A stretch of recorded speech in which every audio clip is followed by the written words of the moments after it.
Hey, so today I'll be doing something a little bit different. Today I'll be going over the 10 overrated things in the retro gaming sphere. No games will be mentioned, that's the thing. Okay, that's a lie. Games will be mentioned, but not as points on the list. If you'd imagine, like, a different video, like 10 underrated things in movies, which, by the way, I'm sorry, I know nothing about movies. B-tier horror would, for instance, be the category, and then I might use movies like Future Kill to make my point. By the way, the movie's horrible. Anyways, let us commence forth. This is scripted, but it's scripted in a bit of a different way. Oh, and I'll be using the boiler explosion video bits for the top 10 stuff, and it'll feel really out of place, and... Number 10! The Nintendo Wii. Okay, so the Wii is, like, retro. Similarly with the PS3, PSP, DS, and 360. Yeah, I'm sorry, I'm turning to dust just as much as you are. The Wii is absurdly overrated, at least in the way that people online discuss it. Especially in the way that people online discuss it. Okay, so like, think of the average Wii game review or video on YouTube. The main games people know about, like, you know, Mario, Zelda, Metroid, Kirby, they've all been talked about to death. So what do people do? They either talk about rare shit heaps like Calvin Tucker's Redneck Jamboree or similar shovelware, or they talk about serious games like Mad World, and maybe Xenoblade gets a mention. But most of the time, a lot of the actually more pro-interesting games get forgotten about. This is partially because some of them, like Zangeki no Rejin Live or Earthseeker, sorry about the pronunciation, weren't released in the West. But like, Arcry's Fantasia, Battalion Wars 2, Final Fantasy Crystal Chronicles, and many others were, but a lot of people pretend they don't exist, and instead, they talk about the Wii as this incredible casual system which had Wii Sports. Oh my god, guys, Wii Sports! And yeah, it's severely overrated in that way. So it's not really the Wii itself. The Wii is also, I guess, underrated, while simultaneously being overrated. But it's just the way that people overrate the casual aspects of the Wii that are overrated, that's the problem. Number 9! People who want a new Ice Climber, or Golden Sun, or Mother Game, or any other. So like, some games and their stories just deserve to end. I know they could technically make, like, a Gaiden-esque game, but there's no point, like, at all. If we look at the dead Nintendo franchises, there are quite a few I'd love to see a new entry in. You know, Battalion Wars, Custom Robo, Wario Land, Advance Wars, and F-Zero. But do these games have a market? Well, except maybe Wario Land or F-Zero. They really don't. And then, like, I see people mention, you know, Steel Diver, Kid Icarus, Drill Dozer, Chibi Robo, fucking Pushmo. Really? Most of these franchises are dead for a reason. It'd be nice if most of these games had remakes and reimaginings, but unless we want a shitty, half-assed Chibi Robo Ziplash, there's really no point in begging for one. Maybe if Nintendo had a 240p handheld that was relatively cheap to make games for, there could be more experimental games that take advantage of these dead franchises, and try to revive them that way. But you see, the Switch is HD, and basically a mobile 360 with a better GPU, and so the price to make these games is higher, and because they won't really sell that well, Nintendo won't make them. I'm sorry. Also, some games are just finished, like Mother. There's no reason to continue them. Also, I'd like a new Sega Rally Championship game, I'd love a new Panzer Dragoon Saga game, I don't care if it's a remake or a new game. The developer said that he'd be interested in making a sort of remake reimagining that focuses on the story from Azel's perspective. You don't need to know who she is. That'd just be amazing to see, and there's a chance, a small chance, that finally Panzer Dragoon Saga gets the recognition it deserves, but only time can tell if we will be graced with such an incredible thing. Number 8. You weren't alive back then, is a funny argument I see from people who disagree with my takes on the older games I played and the older systems I've touched. And it's a really interesting argument because you can find diverging opinions on those games from people alive back then. You know, I was not alive for the SNES era personally, for instance, but I don't need to be from so long ago to know that Super Metroid was great, and that Space Ace sucked. The thing with a lot of Zoomers, especially the pre-DS Zoomers, my category, you know, like the early Zoomers born before the Nintendo DS that grew up with early YouTube like I did, you know, we kind of got introduced to retro gaming from, you know, a specific nerd back then, recommended ages be damned, and we kind of became familiar with many older games by watching their Let's Plays and reviews on YouTube, like, you know, the 3rd, 4th, 5th, and 6th generation. To the point, most of my early YouTube memories are related to Let's Plays of games like Luigi's Mansion, reviews of Nintendo 64 games, Game Grumps when they played NES or SNES games, or I also guess Minecraft, a lot of Minecraft as well later on. So, to a lot of us, that was a pretty big introduction to a ton of old games and old systems for us. And also, because I am in Europe, my dad introduced me a lot of the older PC games like, you know, MDK, Old Need for Speed, Card, Age of Empires, Grim Fandango, or similar games. I never really got far in Grim Fandango though, and I wondered why, and then I watched a review on it on YouTube, and holy shit, yeah, there's no way I could beat it. If I ever hit 100k, I'll consider, like, streaming it. Just so you can make me suffer, I guess. We'll see. I'm never gonna reach that goal, so, subscribe if you want to prove me wrong, but, I'm not reaching it. So, anyways, yeah, but back to the point, you don't need to be alive from a specific time period to be able to speak on it. Look, people now are more knowledgeable about the past than the people in the past were about, you know, their present. Because they could only really view that present from their personal perspective and their biases. They couldn't have the full picture, the technology wasn't there.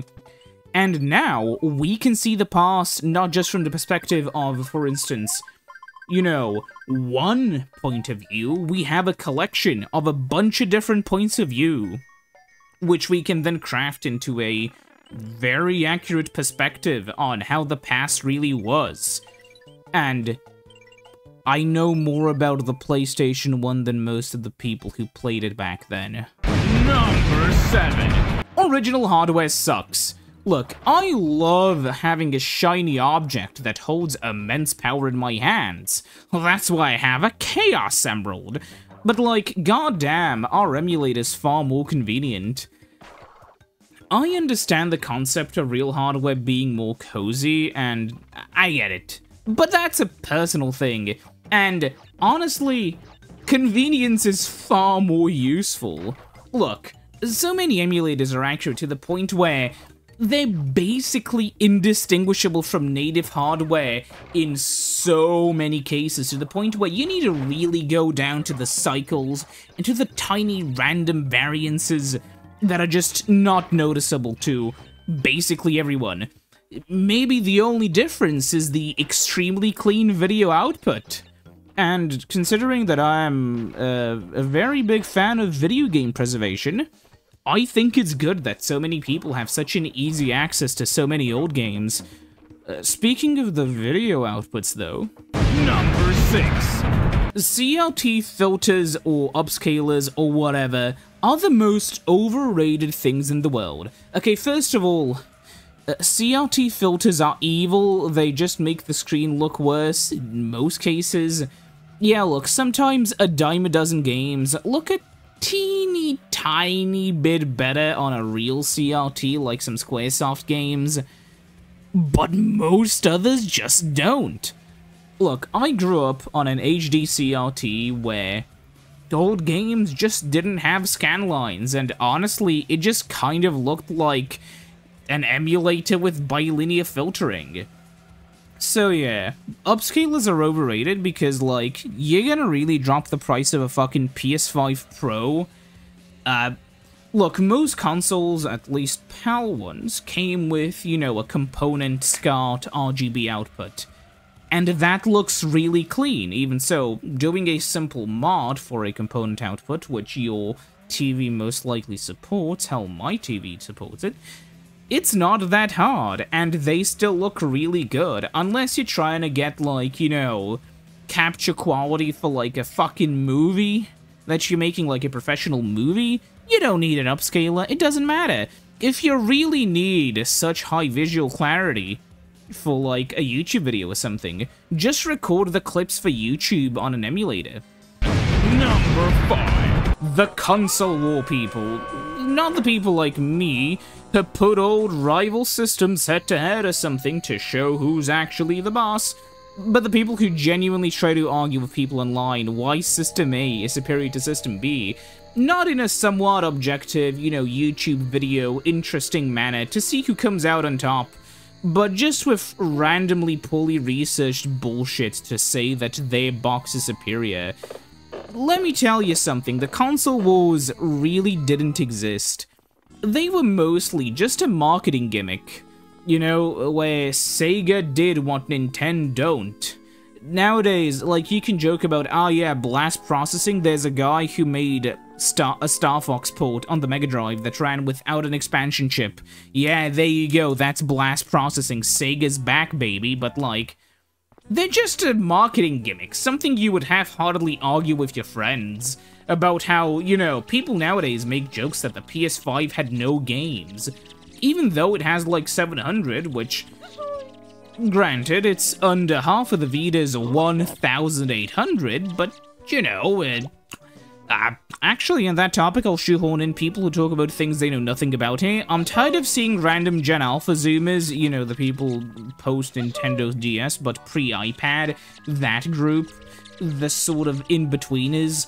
I've seen them online, and they assumed the PS1 or PS2 had no games because people joked about the PS5 having no games, and they've never fucking seen either of them. It's just dumb. The console wars never really existed. Speaking of old things, number 4. The concept of games aging is dumb. Look, games themselves don't age like bread. They're code. When people talk about, you know, games aging, is that the games have a design decision that isn't used nowadays, and it's more associated with a previous era. But it's not used because it's old like it's fashion. It's not used because it's not very good. Here, I'm gonna cannibalize my old script. Here are the 3 types of decisions that have aged poorly. May they be mechanical or artistic in nature. A. Decisions that were created due to a hardware limitation, like password saves, not being able to save at all, art style limitations due to the console limits, or similar. These can be annoying, but it's understandable why they exist. B. Decisions that were fucking dog shit back when they were made. Like, you know in Metroid when you start with 30 energy when you reload a save? It was really stupid back then, and it still is now. And of course, we have C. Decisions that were a mixture of the last 2 factors, like the high-ass fucking difficulty of some NES games, or just repeating levels, or beat this game in hard mode to get the true ending, or grind your ass on every wall of this game until you find the secret object you need to progress the game, or how in Zelda 1 you need a special hidden arrow to actually hurt the final boss. You see, you kind of understand why they did these things, but you just don't like the way they went about doing it because it's dumb. And A, B, and C all have one thing in common. They're worse than what we have now. And the thing is that because most games were like that back then, people had a higher tolerance for bullshit. Nowadays, people tolerate a lot less bullshit, and because of that, these things feel antiquated, feel old, they feel bad. Because they were. People just put up with it because nothing better existed. That's also why games that have aged well, quote-unquote, from those eras are really nice. It's because they actually showed how, you know, some people got it even back then, from the developer side. Speaking of developers, number 3. Everything Nintendo is overrated, but very variably. Some games like Mario Galaxy are overrated in the sense that they're a 14.9 out of 10 and not a 15 out of 10. That one level really annoyed me. But the worst part has to be specifically with Mario and Nintendo, how much people overemphasize how important a lot of these games were to the games industry. You see, Nintendo passed, like, the early 90s, like, with the Nintendo 64, with all the other systems, they really didn't do much to push the industry forwards. Like, the two things they did after the SNES were, like, collectathons and making the industry less focused on high-fidelity graphics. Both a pretty decent genre, like, a solid B-plus stage genre, and a very good cause, making developers not focus on the annoying, stupid-ass fucking high-fidelity shit. But, like, people still claim that their games like Banjo-Kazooie were, like, innovative and revolutionary pioneers, and similar. It's dumb and you should stop. No offense, right? If we look at Mario 64 objectively, it did start the collectathon. It did kind of be one of the first games that controlled really well, but, like, it's at best, like, a 6.5 out of 10. Graphically, the game just looks like a bunch of screensavers put together. Mario controls really fluidly, but he still controls like ass. I can see what they were going for, and it definitely got refined later on, but goddamn, he's a ball bearing. Some of the level design is just fucking random ass, like, liminal space shit. It doesn't feel like a real world.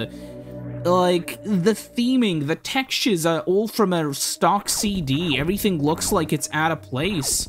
Like, it's like a 6.5 because there's a lot of good core stuff in it. They just kind of fucked the level design. They kind of fucked especially in the later levels, the early ones are decent. They fucked the graphics.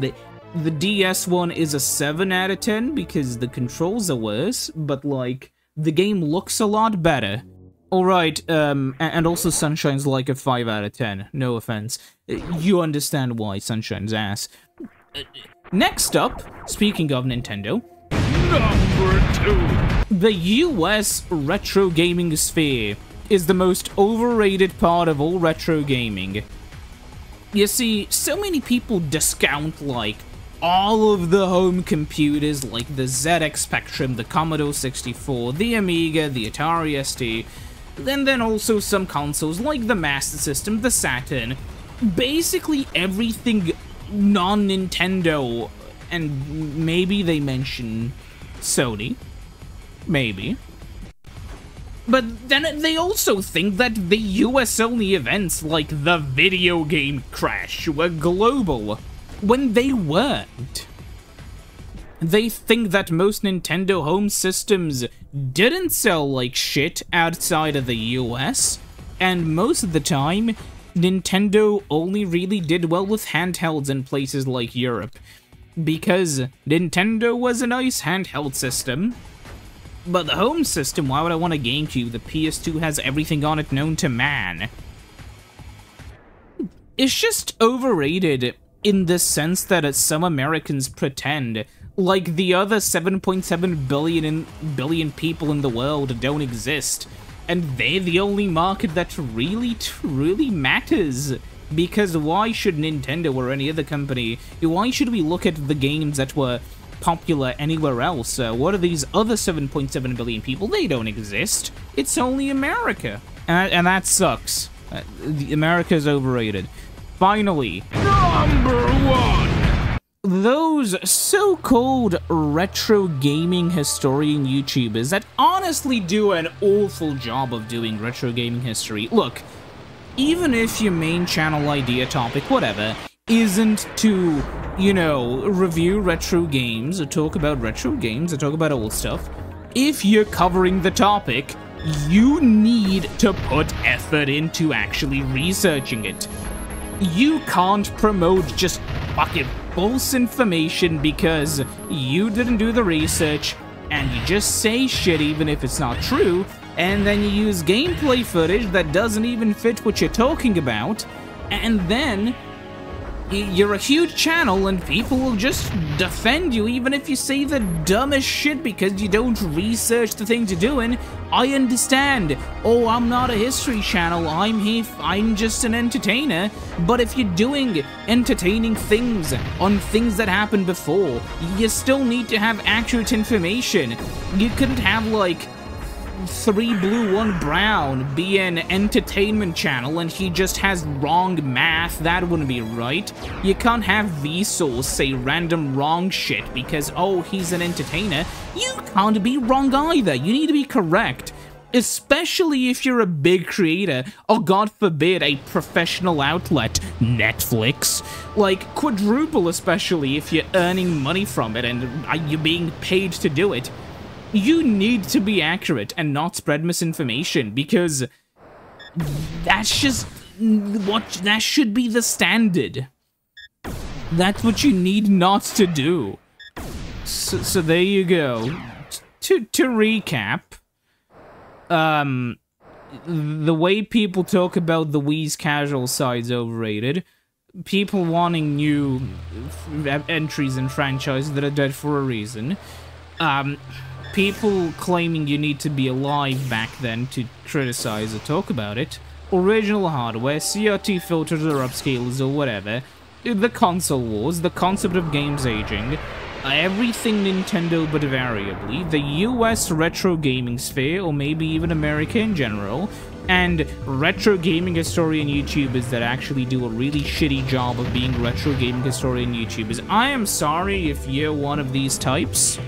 Like, I don't hate you or whatever, I just think you should do more research, and by that, change for the better because you're doing more research. Pretty please? Scott, I'm partially just talking about you. It's other people, but you're like the biggest ones. Please do more research, please. So yeah, those are my top 10 things. I hope you enjoyed them. See you next time. If you want me to do the top 10 most underrated things, leave a comment down below. This is mostly a sort of filler joke stuff. It's fun to make these kinds of videos, even if they're very unprofessional. See you next time, goodbye. Play Mega Man Legends 2, I nearly forgot about that.